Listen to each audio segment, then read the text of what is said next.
हम लोग क्या कहते हैं, दूसरों के दुर्गुण देखने लगे रहते हैं, वो ऐसा है, वो ऐसा है, वो ऐसा, वो ऐसा, इसी बुराई में लगे रहते हैं और अपने दुर्गुण बढ़ते चले जाते हैं। कह रहे अन्यस्य दोष गुण चिंतन मास मुक्त्वा, जो हमारे दोषों को देखे उसे तो अपने आंगन में बिठाना चाहिए, बसा लेना चाहिए। निंदक नियरे राखिए और आंगन कुटी छवाए। जो हमारे दुर्गुणों को देखेगा, कम से कम हमको लगे कि नहीं ये दुर्गुण हमारे अंदर तो नहीं है, उनको मिटाने का प्रयास करेगा।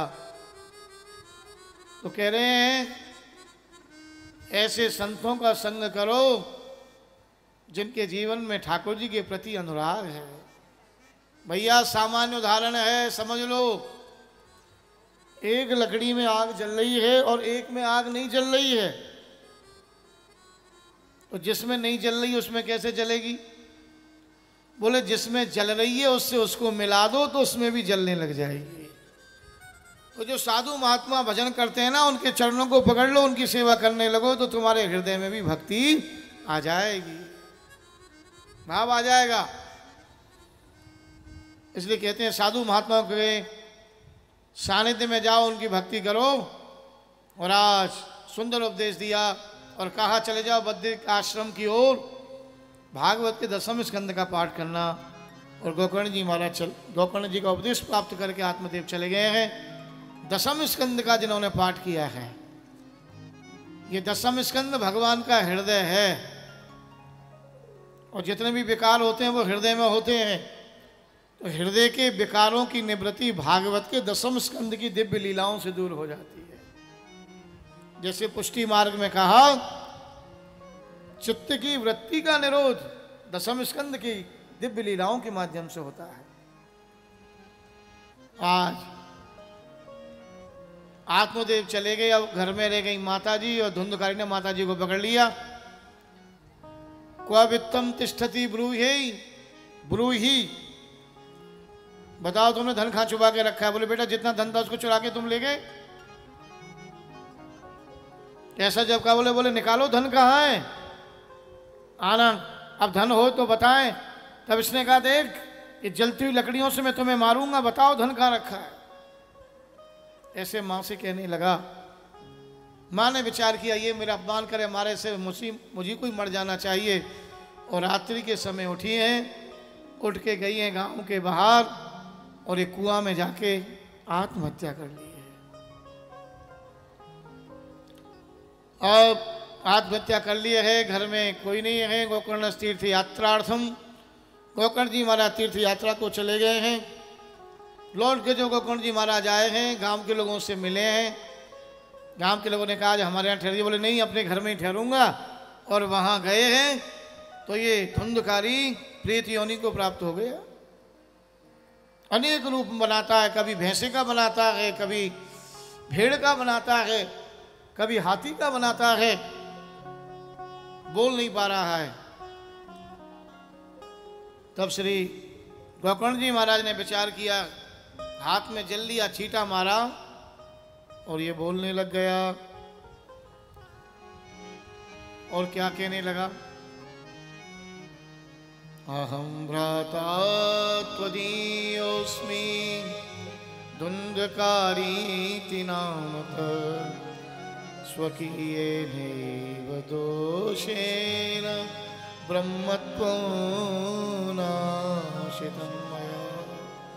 मैं कोई और नहीं, तुम्हारा भाई हूं। अहम भ्राता त्वदीयोऽस्मि धुंधकारीति नामतः, धुंधकारी मेरा नाम है। मेरे दोष के कारण मेरे ब्राह्मणत्व का नाश हो गया है। ब्रह्मत्वम नाशितम मया। तो गोकर्ण जी ने कहा भैया मैंने तेरे नाम का तो गया में श्राद्ध कर दिया। तो कहने लगे गया श्राद्ध सतेनापि मुक्तिर्मेन भविष्यति। गया में एक श्राद्ध नहीं, तुम 100 श्राद्ध करो, मेरी मुक्ति होने वाली नहीं है। मैंने छोटा मोटा पाप नहीं किया है। अब आप बताइए कि गया में जो श्राद्ध कर देता है वो तो मुक्त हो जाता है, शास्त्र ऐसा कहते हैं। लेकिन सगोत्रीय व्यक्ति जो पिंड देता है वो पिंड प्राप्त होता है। एक गाय से पैदा होने वाला और एक धुंधली से पैदा होने वाला, सगोत्रीय तो हो ही नहीं, इसकी गति नहीं हुई। कहने लगा भैया मेरा उद्धार करो, मैं बड़ा कष्ट पा रहा हूं। उस समय श्री गोकर्ण जी महाराज संध्या करके सूर्य को अर्घ दे रहे थे। इतने में सूर्य भगवान ने कहा, श्रीमद् भागवतान मुक्ति सप्ताह वाचनम करो, इन्हें तुम सप्ताह कथा सुनाओ, इनकी मुक्ति हो जाएगी। और आज वही गोकर्ण जी महाराज ने सब गांव वाले एकत्रित हुए हैं। 7 गांठ का एक बांस जो है बांस, उसमें सूक्ष्म रूप बना के ये धुंधकारी विराजमान हो गया है। गोकर्ण जी ने कथा प्रारंभ की है। 7 दिन की कथा सुना के सप्त ग्रंथियों का भेदन कर दिया है। सप्त ग्रंथियों का भेदन हो गया। भगवान के दिव्य पार्षद आए हैं, मकरा के कुंडल झिलमिला रहे हैं, दिव्य जिनका पीतांबर है, घुंघराले बाल है, केसर की खोल लगा रखी है, दिव्य कांति है, लाल लाल जिनके गाल हैं, ऐसा दिव्य स्वरूप है। ननामा भातरम सत्यो गोकर्णामिति च ब्रवीत। धुंधकारी जो मुक्त हो गया, जिन्होंने भाई के चरणों में नमन किया, कहा बोले भैया तुमने मेरा उद्धार कर दिया। कहने लगे धन्य भागवती वार्ता प्रेत पीड़ा विनाशिनी। धन्य ये भागवत की कथा जो प्रेत पीड़ा से विनाश करती है। ये प्रेत कोई और नहीं है, ये हमारे आप सबके अंदर प्रेत बैठे हैं। काम प्रेत है, क्रोध प्रेत है, लोभ प्रेत, ये बैठ जाता है। अहंकार सबसे बड़ा प्रेत है, ये बैठ जाता है। और भागवत की कथा को जब मन से व्यक्ति सुनता, जीवन में उतारता है, तो ऐसे प्रेतों की मुक्ति हो जाती है। यही प्रेतियों ने धन्य भागवती वार्ता प्रेत पीड़ा विनाशिनी। सप्ताहो भी तथा धन्य कृष्ण लोक फलप्रदा, जिसमें सप्ताह कथा और भी धन्य है, जो भगवान के लोक को प्रदान करने वाली है। लेकिन वहां जब पार्षद केवल धुंधकारी कोई ले जाने लगे तो गोकर्ण जी ने कहा बोले यहाँ श्रोता तो बहुत बैठे हैं, उद्धार तो सबका ही होना चाहिए था। अब इनको लेने के लिए विमान केवल इन्हीं को लेने के लिए आए। अत्रैव बहव संति श्रोतारो मम निर्मला, ये सभी निर्मल हृदय वाले मेरे श्रोता बैठे हैं, इनके लिए विमान क्यों नहीं आया? तब कहा श्रवणस्य विवेदेन फलवेदोत्र संस्थिता श्रवणं तु कृतं सर्वै न तथा मननं कृतं। बोले श्रवण तो श्रवण ने किया लेकिन मनन नहीं किया। प्यार से बोलिए जय श्री। हाँ, श्रवण तो किया लेकिन मनन नहीं किया। कथा कैसे सुननी चाहिए? तुलसीदास जी ने कहा श्रोता सुमति सुशील सुचि कथा रसिक हरिदास।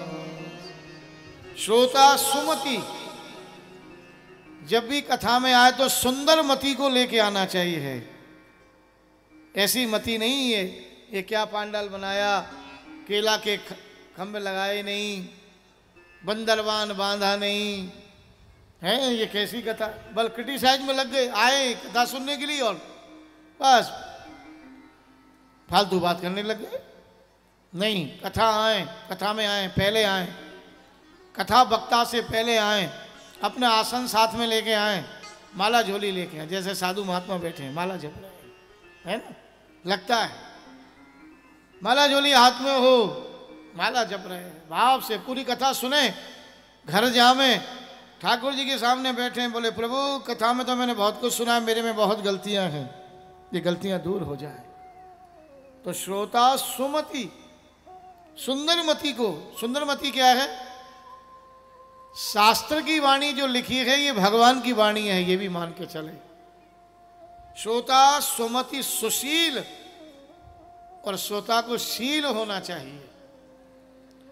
कभी कभी तो जगह जब नहीं मिलती है तो जगह के पीछे झगड़ा हो जाता है।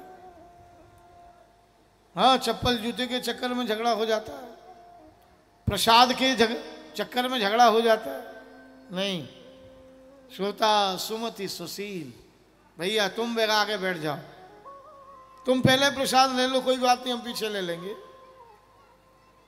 तुम पहले पा लो हम पीछे ले लेंगे। शुचि माने पवित्र, पवित्रता से कथा सुननी चाहिए। बाहर की पवित्रता हो और अंदर की पवित्रता होनी चाहिए। श्रोता सुमति सुशील सुचि कथा रसिक हरिदास, और कथा को डूब के सुने। एक भी आंख से आप एक आंसू भी गिर गया तो भगवान आपके ऋणी हो जाएंगे।